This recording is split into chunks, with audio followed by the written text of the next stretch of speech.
शाम 7 बजे के बुलेटिन में हम देखेंगे आज वित्त मंत्री निर्मला सीतारमण ने बजट पेश किया। सत्ता पक्ष जहां पर विकसित भारत का बजट बता रहा था, तो वहीं विपक्ष का कहना है कि बजट में कुछ भी खास नहीं है। सुप्रीम कोर्ट ने संकेत दिए कि दोबारा नीट की परीक्षा नहीं होगी और पेपर लीक में आज बड़ी गिरफ्तारी हुई है। मुख्य सरगना राजीव नयन मिश्रा गिरफ्तार किया गया। वहीं बलिया में आज बुलडोजर एक्शन देखने को मिला। इसके अलावा कुछ और भी खबरें होंगी जिस पर विस्तार से जानकारी लेंगे।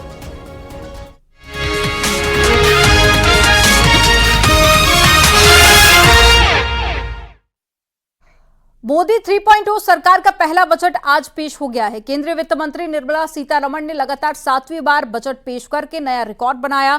वित्त मंत्री निर्मला सीतारमण ने 48 लाख करोड़ से ज्यादा का बजट पेश किया। वित्त मंत्री निर्मला सीतारमण ने बजट पेश करते हुए कई अहम ऐलान भी किए हैं और इस बार बजट में इनकम टैक्स रिजीम में बड़ा बदलाव भी देखने को मिला है। स्टैंडर्ड डिडक्शन को 50,000 से बढ़ाकर 75,000 किया गया है, जबकि 3 लाख रुपए तक कोई टैक्स नहीं देना होगा। वहीं इस बजट में मोदी सरकार ने किसानों, युवाओं और रोजगार पर भी विशेष फोकस किया है। केंद्रीय वित्त मंत्री निर्मला सीतारमण की कोशिश है कि विकास की रफ्तार को तेज किया जाए।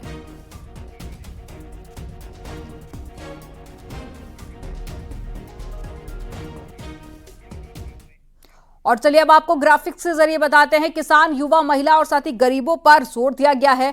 पीएम आवास योजना में 3 करोड़ मकान बनाए जाएंगे और 1 करोड़ शहरी गरीब के लिए आवास योजना का प्रावधान है। बिहार में एक्सप्रेसवे के लिए 26,000 करोड़ रुपए का बजट है। आंध्र प्रदेश में 15,000 करोड़ का विशेष पैकेज दिया गया है और मुद्रा लोन की रकम 10 लाख से बढ़ाकर 20 लाख रुपए की गई है। टॉप 500 कंपनियों में 1 करोड़ युवाओं को इंटर्नशिप दी जाएगी। ईपीएफओ की नई स्कीम से 10 लाख युवाओं को फायदा होगा। हायर एजुकेशन के लिए 10 लाख रुपए तक का लोन दिया जाएगा। कृषि के लिए 1.52 लाख करोड़ का आवंटन किया गया है और न्यू टैक्स रिजीम में बड़ा बदलाव कर स्टैंडर्ड डिडक्शन बढ़ाया गया है। स्टैंडर्ड डिडक्शन 50,000 से बढ़ाकर अब 75,000 रुपए किया गया। न्यू टैक्स रिजीम में बदलाव हुआ है, तो वहीं ओल्ड टैक्स रिजीम में कोई बदलाव नहीं किया गया।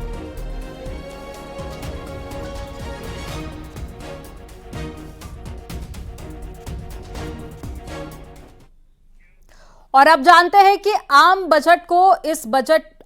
जनता को इस बजट में आखिर क्या मिला है। मुफ्त बिजली के लिए सोलर पैनल लगाए जाएंगे और 1 करोड़ घर के लिए पीएम सूर्य घर मुफ्त बिजली दी जाएगी और महिलाओं के लिए स्टाम्प ड्यूटी कटौती को बढ़ावा दिया गया। महिला विकास के लिए 3 लाख करोड़ और साथ ही पीएम स्वनिधि में 100 वीकली हाट लगाए जाएंगे और स्ट्रीट वेंडर के लिए पीएम स्वनिधि योजना रेंटल हाउसिंग स्कीम लॉन्च होगी। पीएम ग्राम सड़क योजना का 4था चरण शुरू होगा और 25,000 गांव तक नई सड़क बनेगी।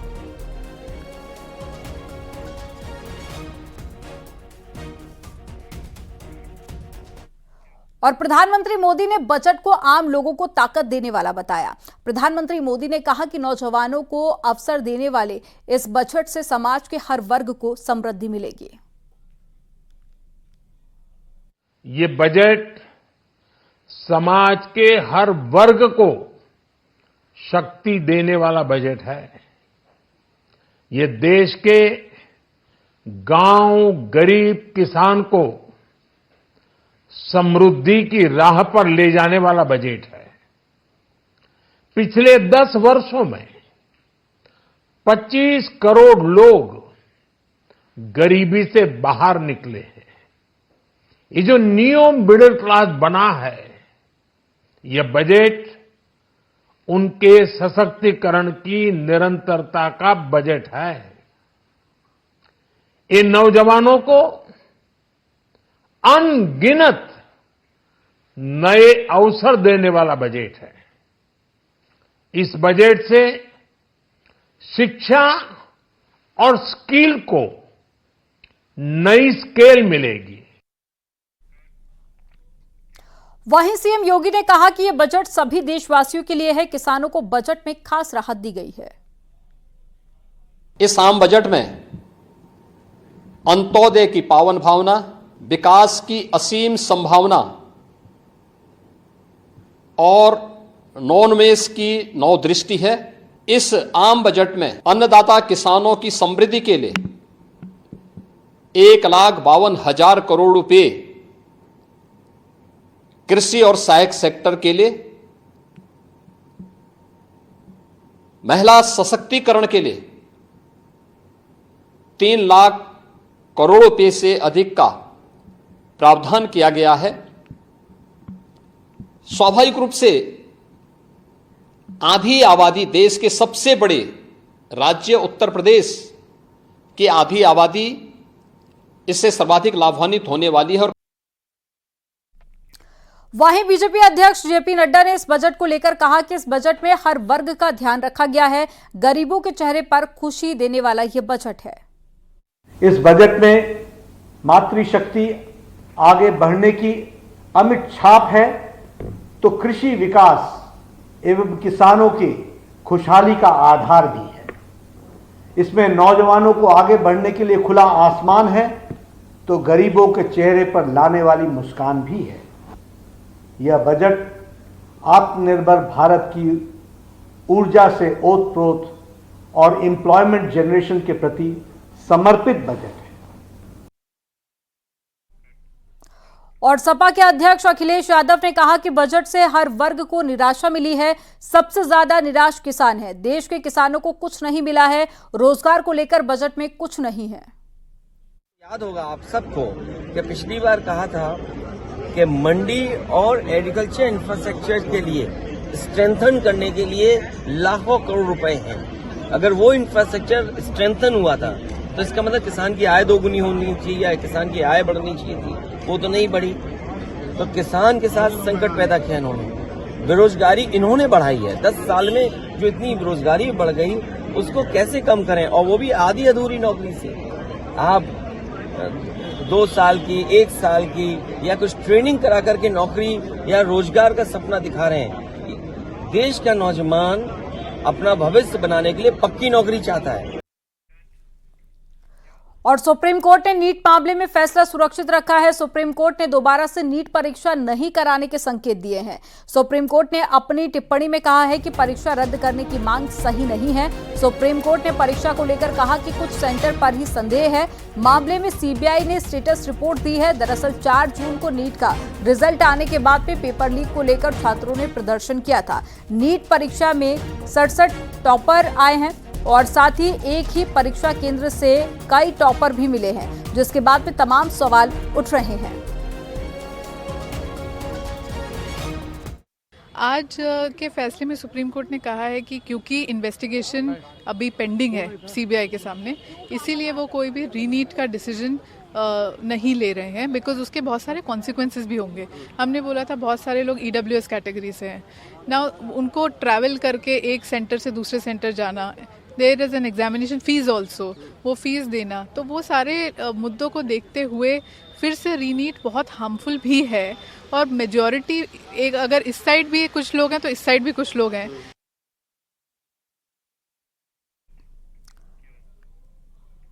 कौशाम्बी में पेपर लीक मामले में पुलिस ने बड़ी कार्रवाई की है। गैंग के मुख्य सरगना राजीव नयन मिश्रा और राहुल कुमार मिश्रा समेत 23 सदस्यों को गैंगस्टर एक्ट का मुकदमा दर्ज किया गया।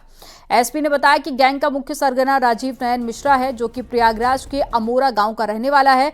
राजीव के खिलाफ पूरे प्रदेश में कई आपराधिक मुकदमे दर्ज हैं।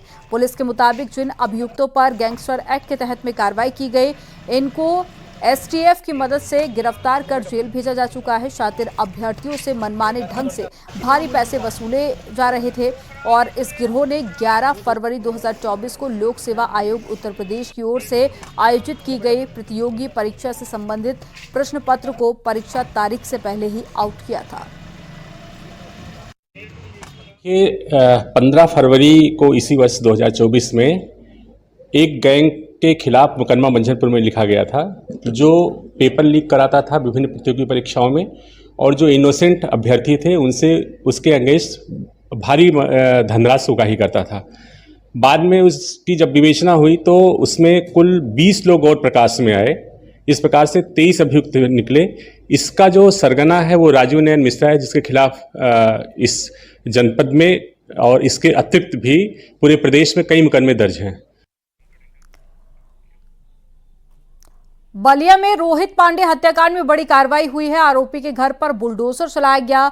बासटी इलाके में बने रोहित यादव के अवैध मकान को गिरा दिया गया। आपको बता दें कि 20 जुलाई को रोहित पांडे की हत्या हुई थी। दिन दहाड़े 24 साल के लड़के की बासटी कोतवाली गेट पर धारदार हथियार से हत्या कर दी गई। सीएम योगी आदित्यनाथ ने भी घटना का संज्ञान लिया था और बड़ी कार्रवाई के निर्देश दिए थे।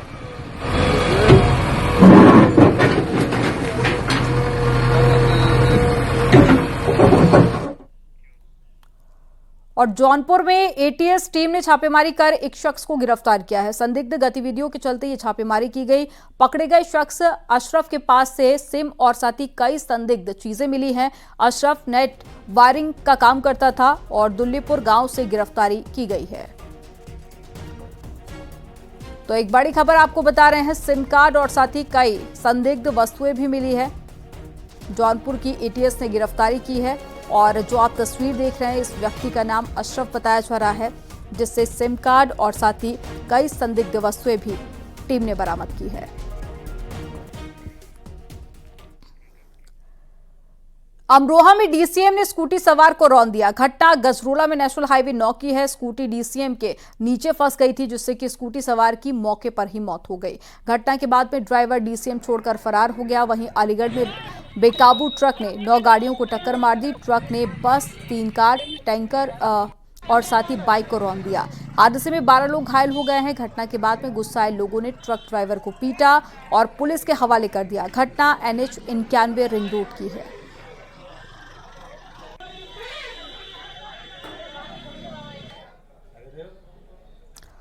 मेरठ में एक्सीडेंट का लाइव वीडियो सामने आया है, जिसमें तेज रफ्तार कार ने बाइक सवार को रौंद दिया। डॉक्टरों को इलाज के दौरान बाइक सवार का पैर काटना पड़ा और कंकरखेड़ा हाईवे पर यह हादसा हुआ। बाइक सवार अपने घर जाने के लिए मुड़ रहा था, तभी तेज रफ्तार कार ने उसे रौंद दिया। और बताया जा रहा है कि यूपी पुलिस के दरोगा योगेंद्र सिंह ये कार चला रहे थे। योगेंद्र सिंह सरधना थाने में सब इंस्पेक्टर हैं। वहीं अब परिजन आरोपी दरोगा के खिलाफ कार्रवाई के लिए पुलिस से गुहार लगा रहे हैं।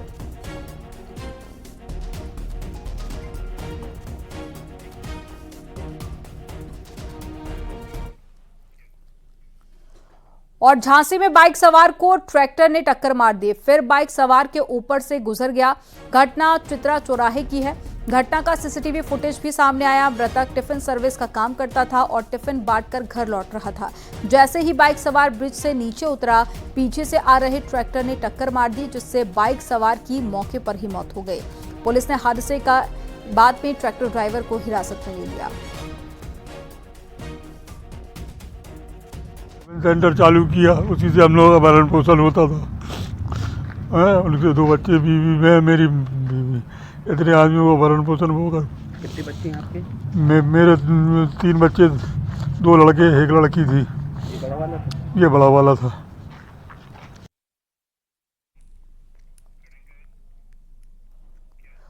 प्रभास और अमिताभ बच्चन स्टारर फिल्म कल्कि रिलीज के 24 दिनों बाद विवादों में घिर गई है। श्री कल्कि धाम के पीठाधीश्वर आचार्य प्रमोद कृष्णम ने फिल्म के मेकर्स को लीगल नोटिस जारी किया। इस नोटिस में आचार्य प्रमोद कृष्णम ने फिल्म के मेकर्स पर धार्मिक फैक्ट्स और साथ ही धार्मिक किताबों के साथ में छेड़छाड़ करने का आरोप लगाया।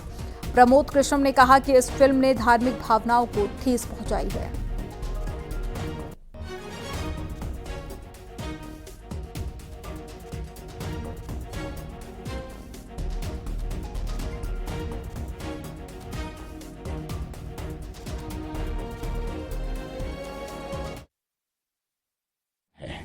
ये फिल्म हमारे शास्त्रों में जो वर्णित है, जो शास्त्रों में लिखा गया है, उसके विरुद्ध जाती है। ये फिल्म हमारी धार्मिक भावनाओं को ठेस पहुंचा रही है। ये फिल्म कल्कि भगवान के प्रति जो हमारी श्रद्धा है, कल्कि भगवान के प्रति जो अवधारणा है, कल्कि भगवान के विषय में जो पुराणों में वर्णित है, उनके खिलाफ जा रही है। खबर उन्नाव से है, जहां पर कैफे संचालक से 6 नकाबपोश बदमाशों ने 1.5 लाख रुपए की लूट की और फरार हो गए। इस घटना के बाद से आसपास हड़कंप मच गया। शातिर 3 बाइक पर थे और इस घटना के बाद से एसपी ने 3 सदस्यीय टीम का गठन किया। पुलिस अब शातिरों की तलाश में है। मामला थाना अचलगंज क्षेत्र का है। कोतवाली क्षेत्र अंतर्गत मनोकामना मंदिर के पास माही गेस्ट हाउस के पीछे उल्लासखेड़ा कोतवाली रोड पर 3 अज्ञात युवकों द्वारा मुझे रोक लिया गया तथा मेरे सिर पर किसी चीज से वार कर मुझसे मेरा बैग छीन लिया गया और वहां से गगनखेड़ा की तरफ भाग गए हैं। मेरे बैग में लगभग 1.5 लाख रुपए नकद और कुछ जरूरी कागज रखे थे। सूचना पर थाना कोतवाली सदर पुलिस व थाना चलगंज पुलिस द्वारा तत्काल मौके पर पहुंचकर घटनास्थल का निरीक्षण किया गया तथा घायल शिवम उपरोक्त को इलाज हेतु जिला अस्पताल भेजा गया है। वाराणसी में फाइनेंस कंपनी के कलेक्शन एजेंट की गोली मारकर लूट की गई है। मामला चांदमारी का है। भदोही के कलेक्शन एजेंट मनोज यादव को बदमाशों ने गोली मारकर फिर 1 लाख रुपए लूटकर फरार हो गए। घायल को पुलिस ने अस्पताल में भर्ती कराया। बताया जा रहा है कि 3 नकाबपोश बदमाश ने वारदात को अंजाम दिया था। सूचना के बाद में डीसीपी मौके पर पहुंचे और बदमाशों को पकड़ने के लिए कई टीमें बनाई।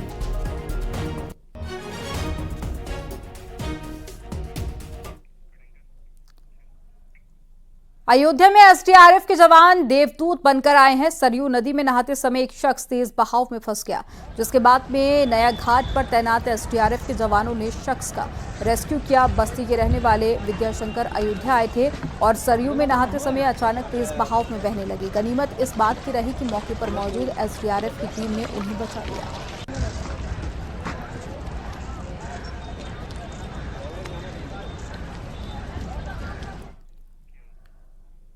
मथुरा के वृंदावन में दिल्ली से आए 2 लड़के यमुना में डूब गए। हादसे में एक का शव गोताखोरों ने बरामद कर लिया, जबकि दूसरे की तलाश की जा रही है। दिल्ली एनसीआर के 8 दोस्त वृंदावन दर्शन करने के लिए गए थे। 2 दोस्त नहाते समय नदी में डूब गए। साथ ही दोस्तों ने पुलिस को जानकारी दी और पुलिस ने गोताखोरों की मदद से एक लड़के का शव बाहर निकाला, जबकि दूसरे की तलाश अभी जारी है। हम दिल्ली से आए थे, हम 8 लोग, हम सारे दोस्त आए थे और वहां से आते टाइम हमने कहीं रेस्ट वगैरह भी कहीं नहीं किया। हमने बोला वृंदावन जाते हैं, वहां रेस्ट करते हैं, तो केसी घाट टाइम सीधे। उसके बाद में फिर मेरा दोस्त है ऋतिक, उसने बोला कि हम ना अभी ब्रह्म मुहूर्त हो रहा है, तो बोलता है अभी नहा लेते हैं, 4:30 का टाइम हो रहा होगा। तो वो पहले कपड़े उतार के चला गया पानी में, तो पहले ही था, मतलब ज्यादा दूर नहीं था। फिर उसके बाद मैंने उतारे, मैं भी थोड़ी दूर तक गया, मैं पीछे मतलब प्रणाम करने के लिए मुड़ा, तब तक वो थोड़ी आगे जाके नीचे डूब चुका था। और रुक करते एक बड़ी खबर का। दिल्ली में हुई इंडिया गठबंधन की बैठक। खड़गे के घर पे इंडिया गठबंधन की बैठक हुई है। बैठक में सपा का कोई भी नेता मौजूद नहीं हुआ और समाजवादी पार्टी से कोई भी नेता बैठक में शामिल नहीं हुआ। सूत्रों के हवाले से खबर आपको बता रहे हैं। इंडिया गठबंधन की बैठक हुई है दिल्ली में खड़गे के घर पर, लेकिन समाजवादी पार्टी का कोई भी नेता इसमें शामिल नहीं हुआ। तो कांग्रेस अध्यक्ष मल्लिकार्जुन खड़गे के घर पर यह बैठक हुई, जिसमें समाजवादी पार्टी का कोई भी नेता शामिल नहीं हुआ।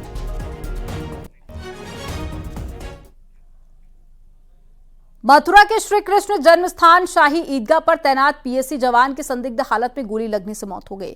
मामला रांची बांगर से बने पीएसी कैंप का है। ड्यूटी पर जाने के दौरान सुधीर अपने साथियों से बैरक से कुछ सामान लाने की बात कहकर गया था।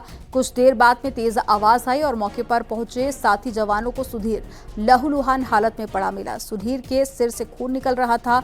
अस्पताल में डॉक्टर ने सुधीर को मृत घोषित कर दिया। सुधीर मलिक नोएडा के भट्टा पारसूल का रहने वाला था और सुधीर की संदिग्ध हालत में हुई मौत के मामले की पुलिस जांच कर रही है। उनके जो इंचार्ज हैं प्लाटून कमांडर साहब ने फोन किया था कि ऐसी घटना हुई है। उस जो इंजर्ड सिपाही था हॉस्पिटलाइज कराया गया। हॉस्पिटल द्वारा ड्यूरिंग ट्रीटमेंट उसकी डेथ हो गई है। ये भट्टा पारसौल गाँव पड़ता है दनकौर में, वहाँ का रहने वाले हैं, नोएडा पड़ता है। कि बॉडी को पीएम पंचायतनामा पोस्टमार्टम करा करके उनको सम्मान के साथ में वहाँ घर भिजवा दिया गया है। बाकी इसमें जो मौके पर फॉरेंसिक टीम से हमने एविडेंसेस उठाए हैं, सब वहाँ घटनास्थल का विजिट कर लिया गया है। बाकी इसमें कोई तथ्य इसमें और आएगा तो यदि कोई विधिक कार्रवाई बनती है तो इसमें कार्रवाई की जाएगी।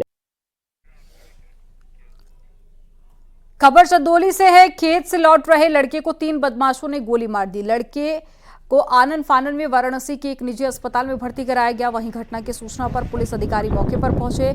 मामला झांसी गांव का है। लड़के को बाइक सवार 3 लड़कों ने रोक लिया। किसी बात को लेकर दोनों में विवाद हुआ था, फिर बदमाशों ने लड़के को गोली मार दी। फिलहाल पुलिस टीम तीनों आरोपी की तलाश कर रही है। थाना सफदरगंज में कल गोगोसी की एक घटना को अंजाम दिया गया था, जिसमें अभियोग पंजीकृत कर बदमाशों की गिरफ्तारी के लिए टीमों का गठन कर दिया गया। इसी बीच सूचना मिली कि आज रात में फिर बदमाश इकट्ठा हो रहे हैं इस तरह की वारदात करने के लिए। इस पर थाना सफदरगंज पुलिस के द्वारा तत्काल उस दिशा में मूव किया गया। तुर्कानी मोड़ के पास 1:30 बजे बदमाशों के साथ आज रात में एक मुठभेड़ में एक बदमाश घायल हुआ। 5 उसके साथी 2 मोटरसाइकिलों से फरार होने में अंधेरे का लाभ लेते हुए कामयाब हो गए। घायल बदमाश के पास से एक झोले में 2 बांके 2 छुरे बरामद हुए हैं। प्रयागराज के रहने वाले लड़के जिया पंजुतन थाईलैंड में बंधक बनाने का आरोप है। परिवार ने केंद्र सरकार और भारतीय उच्च आयोग से मदद की गुहार लगाई है। जिया पंजुतन की बहन ने रिहा कराने के लिए केंद्र सरकार और भारतीय उच्चायोग को ईमेल भी भेजा है। जिया पंजुतन की बहन के मुताबिक भाई की आखिरी कॉल 22 जुलाई को आई थी। कॉल पर जिया ने बताया कि उसे होटल से लाकर किसी अलग जगह पर रखा गया है और रिहा करने के बदले 22 लाख रुपए की फिरौती मांगी गई है। बिना रुपए दिए उसे नहीं छोड़ा जाएगा, इतना कहने के बाद में उसका फोन कट गया और दोबारा उससे संपर्क नहीं हो सका। परिजन जिया के साथ में अनहोनी होने की आशंका से डरे हुए हैं। अभी हम लोग ने विदेश मंत्रालय और सब ऑनलाइन जितनी भी एप्लीकेशन जहाँ भी होनी थी फॉरेन जगह, सारी जगह मैंने एप्लीकेशन ऑनलाइन डाल दी है। बस मुझे यही गुहार है कि अपने सरकार से और विदेश मंत्रालय से कि मेरे भाई को किसी तरह से बस छुड़ा कर ले आए। बस इतना चाहती हूँ कि सकुशल वो भारत वापस आ जाए मेरा भाई। खबर हरदोई से है, जहां पर कावड़ रूट पर बिजली के पोल को दुरुस्त किया जा रहा है। बिजली विभाग ने टूटे खंबे पर भगवा कलर की पन्नी लगा दी है, जो कि चर्चा का विषय बनी हुई है। वहीं एग्जीक्यूटिव इंजीनियर ने बताया कि कावड़ यात्रा में सुरक्षा के चलते खंभों पर पन्नी लगाई गई है। बारिश का सीजन है, करंट की चपेट में कोई ना आए इसलिए पन्नी लगाई गई है। फिलहाल कलर को लेकर कोई निर्देश नहीं जारी हुआ था। ये प्लास्टिक ठेकेदार ने लगवाई है, जानकारी मिली है, जांच कराई जा रही है। ये भगवा कलर की जो पन्नी लगाई गई, चाहे जिस कलर की लगाई गई है, स्पेशली जो कांवड़ यात्रा चल रही है, कोई लीकेज करंट और इस तरह से कोई दुर्घटना ना हो उसको रोकने के लिए लगाया गया है। अन्य कार्य भी किए जा रहे हैं इसके साथ में। कहीं तार लूज है तो उसको टाइट किया जा रहा है, कहीं फेंसिंग अगर ट्रांसफार्मर की उस तरह का है वो भी किया जा रहा है। हरदोई का बिजली विभाग आज चर्चा में बना हुआ है। आपको बता दें कि एक अजब गजब कारनामा बिजली विभाग कर रहा है। देखिए आप किस तरीके से पन्नी लपेटी जा रही है। आप देख सकते हैं कि ऊपर से बिल्कुल पूरी तरीके से उन्होंने पहले वहां पे पूरा टेप लगा दिया है और टेप लगाने के बाद आप ये देख सकते हैं यहाँ से कि पानी अंदर ना जाए खंबे में, और नीचे तक उसको टेप को लपेटते चले आ रहे हैं। आप ये देख सकते हैं किस तरीके से। देखिए इनके पास भी मटेरियल है वही पन्नी को चिपकाने का, पन्नी को लगाने का, कि आप ये देखिए किस तरीके से टेप ला रहे हैं। ये सेलो टेप, ये इनका पन्नी चिपकाने के काम आ रहा है। ये पन्नी को पूरी तरीके से लपेट देते हैं जिससे कि करंट ना उतरे। दूसरी एक बात बता दें कि एक सराहनीय काम भी इसको कह सकते हैं हम लोग, क्योंकि जो ये सड़क है ये राजघाट गंगा घाट से सकहा मंदिर तक जाती है शिव जी के, जिससे कि हजारों की तादाद में कांवरिया निकलते हैं। नोएडा में सांपों का जहर बेचने के आरोपी यूट्यूबर एल्विश यादव पूछताछ के लिए लखनऊ में ईडी दफ्तर पहुंचे। मनी लॉन्ड्रिंग केस में ईडी ने एल्विश को तलब किया था। इस मौके पर एल्विश ने कहा कि मुझे जो कहना था मैं पहले ही कह चुका हूं। और आपको बता दें कि ईडी ने एल्विश को 8 जुलाई को बुलाया था, लेकिन विदेश में होने के चलते उसने कुछ दिनों की मोहलत मांगी थी, जिसके बाद में उसे बुलाया गया। एल्विश पर नोएडा में सांपों की तस्करी करने की एफआईआर के आधार पर ईडी ने मामला दर्ज किया था, जिसके चलते पूछताछ हुई और एल्विश ने बाहर आके बताया कि मुझे जो कहना था मैं पहले ही कह चुका हूं और फिलहाल पूछताछ खत्म हो गई है।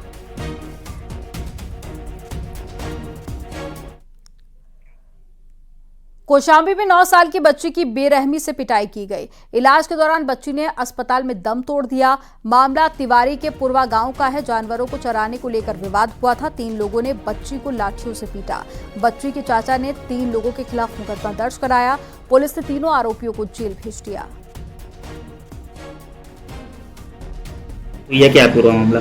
देखिए, थाना महवा घाट क्षेत्र के अंतर्गत तिवारी का पुड़वा में दो पक्षों में भैंस चराने को लेकर कुछ विवाद हुआ था तथा मारपीट हुई थी। उसी में एक नाबालिग बच्चा जो चोटिल हुआ था, उसकी सूचना थाना महवा घाट में दी गई थी। तत्काल उस बच्चे को आवश्यक चिकित्सीय सहायता के लिए अस्पताल भिजवाया गया था और प्राप्त तहरीर के आधार पर मुकदमा पंजीकृत किया गया था। कुछ देर बाद दौरान इलाज उस बच्चे की मृत्यु हो गई थी। जो तहरीर में नामजद तीनों अभियुक्त हैं, उन तीनों को गिरफ्तार कर लिया गया है। जो भी आवश्यक विधिक कार्रवाई है वो की जा रही है। और यहाँ पर वक्त हो गया एक छोटे से ब्रेक का। आप देखते रहिए न्यूज़ 18।